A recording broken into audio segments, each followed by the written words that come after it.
Morning class 12 biology students. Now we are going to start our next topic of theory. Previously we have discussed two experiments. Now back to the pavilion on the theory, and after the micro and mega sporogenesis all the gametes are formed, the process of pollination is completed. Now I am going to discuss the next topic, fertilization, in which the first topic is germination of pollen tube on the suitable stigma.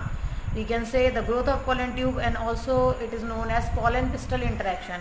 Now when the pollen grain shared on stigma, first it recognizes its compatibility. Compatibility means this pollen grain is suitable for its stigma or not, it is of same species or not.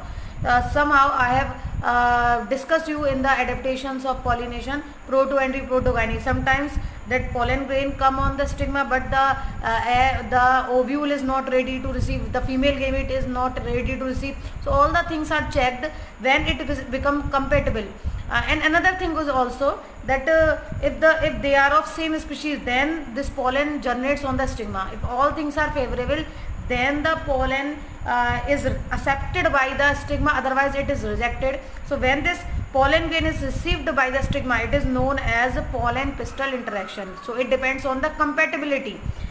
Basically when this pollen grain shed and it is received by the stigma, then after getting the proper moisture and temperature, it start to form the pollen tube. Normally one pollen tube is formed. This condition is known as monosiphonous condition. When the one pollen tube is formed, then it is known as monosiphonous condition, and in most of the plant this condition is there. And I am giving you one example, cotton. In cotton only one pollen tube is prepared, but in some plants up to 10 pollen tube, 10 pollen grain आते हैं, इससे 10 pollen tube भी बन जाती हैं. But कितनी भी pollen tube बन जाए, only one pollen tube reaches up to the embryo sac. एक ही pollen tube अपने target part तक जाएगी. So up to 10 pollen tube when formed, then this condition is known as polysiphonous condition. An example is many members of Cucurbitaceae family, they show this polysiphonous condition. So this is known as the pollen pistil interaction. When this pollen tube enter into the stigma, then go to the style, then it start to enter into the ovule. Now how it enter into the ovule, how many ways are there by which they enter the ovule. So the next topic is entry of pollen tube in ovule. अब कहाँ entry होने वाली है इसकी, ovule में, it means यहाँ पर. अब यहाँ के लिए हमारे पास कई रास्ते हैं जाने के लिए, मैं उसका सारा आपको एक एक कर बताती हूँ.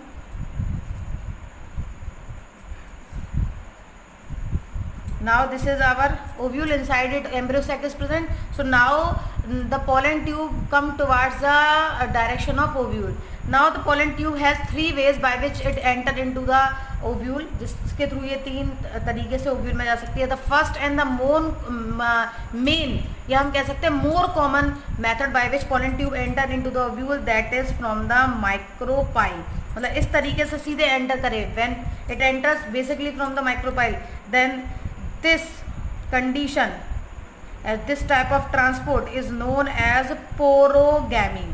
तब हम इसको क्या कहते हैं, porogamy, when it enters from the micropyle, जब ये micropyle से एंटर करे. एंड इन 90% एंजियोस्पर्म, ज़्यादातर जो एंजियोस्पर्म है उनमें इसी तरीके से pollen tube एंटर करती है. ये हो गया पहला रास्ता, when the pollen tube enters from the micropyle.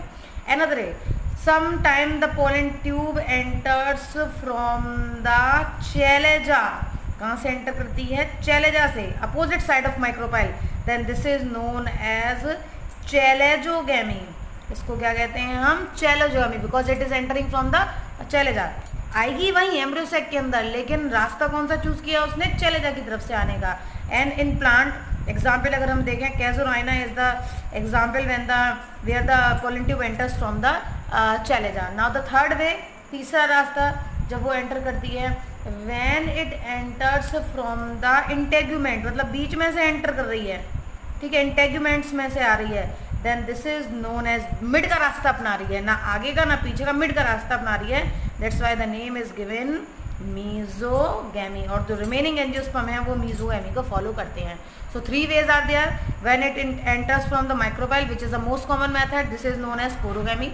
When it enters from the chalaza, it is known as chalazogamy, and when it enters from the middle, it means from the integuments, it is known as mesogamy. So these are the 3 ways by which this pollen tube enters into the ovule. Now it enters into the ovule. Now it goes towards the direction of embryo sac, which is the major part, because inside the embryo sac the female gamete egg is present, egg cell is present. So now we will discuss the entry of pollen tube in the embryo sac.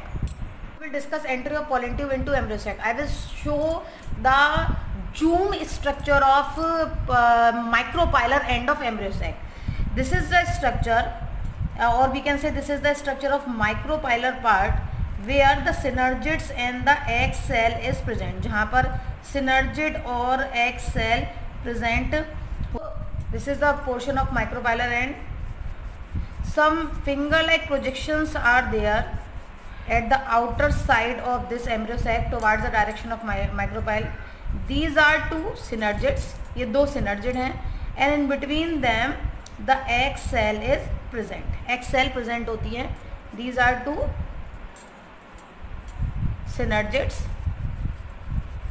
and in between them the egg cell is present. And these finger-like projections which are present at the side of micropylar end, these are known as filiform apparatus. इनको हम कहते हैं filiform apparatus. अब होता क्या है? When this pollen tube come in the direction of embryo sac, then pollen tube contains 2 male gametes. pollen tube में 2 male gametes होते हैं, and the tip of the pollen tube contains some chemicals, special type of chemicals which dissolve this, जो किसको dissolve करते हैं, which dissolve this filiform apparatus as well as dissolve this one synergid. एक filiform apparatus को खत्म कर देंगे सारे, और and dissolves also one synergids. Now they get away. अब इनको एक रास्ता मिल गया, and by this way they come in contact to the egg cell, जिसकी वजह से किसके कांटेक्ट में आ जाते हैं, egg cell. 2 synergids are there which are covered by the filiform apparatus, and in between them egg cell is present. When the pollen tube come in contact to this filiform apparatus, it secretes some chemicals by which this synergid is dissolved. एक synergid खत्म हो जाती है and the filiform apparatus dissolved, and it gets a way to transfer these male gamete inside the embryo sac. Now when they enter into the embryo sac, अब जब ये enter हो जाते हैं embryo sac में, मैं इसका एक स्ट्रक्चर बना के बता देती हूँ आपको. This is the micropylar end. यहाँ पर फिलीफॉर्म एपरेटस प्रेजेंट हैं. ये दोनों सिनर्जिड हो गई, ये पोलर न्यूक्लियाई हो गए, और ये हो गए आपके एंटीपोडल्स. ठीक है. अब जब पोलन ट्यूब आई तो उसने क्या करा, उस सिनर्जिड को खत्म कर दिया और साथ साथ में फिलीफॉर्म एपरेटस को. तो मैंने उल्टा व्यू दिखाया उसको आपको. When it dissolve it get the way to enter inside the embryo sac. अब होता क्या है, this pollen tube contain 2 male gametes. इस पोलन ट्यूब में क्या है, 2 मेल गैमेट्स प्रेजेंट है. अब क्या क्या होता है इन 2 मेल गैमेट्स के साथ, यहाँ से देखते हैं. द 1 मेल गैमेट, जो फर्स्ट मेल गैमेट है, फर्स्ट मतलब कोई भी पहला मेल गैमेट जो है, which is haploid in nature, जो कैसा है, हैप्लॉइड इन नेचर में, it fuses with this egg cell. किसके साथ फ्यूजन करेगा, एग सेल के साथ. Egg cell is also haploid. Egg cell भी कैसी होगी, हैप्लॉइड होगी नेचर में. It fuses with the egg cell to form diploid zygote. क्या बनाता है, diploid zygote. This process is known as syngamy और ट्रू फर्टिलाइजेशन. इस प्रोसेस को हम क्या कहते हैं, सिनगैमी और true fertilisation. Okay. Now the second is second male gamete, जो दूसरा मेल गैमेट बचा है, the second male gamete which is also haploid in nature fuses with these 2 polar nuclei. इन 2 पोलर न्यूक्लियाई के साथ फ्यूजन करता है. n+n 2 हैं, फ्यूजन नहीं हुआ है, अलग अलग हैं दोनों न्यूक्लियस, इसलिए n+1. And when they fuses together they form triploid. Triploid क्यों, ट्रिप्लॉइड क्यों है, यहाँ पर 3 न्यूक्लियस का फ्यूजन हुआ तो कौन सी कंडीशन आ गई, 3n. Triploid PEN, that is primary endospermic nucleus is formed. PEN बनता है.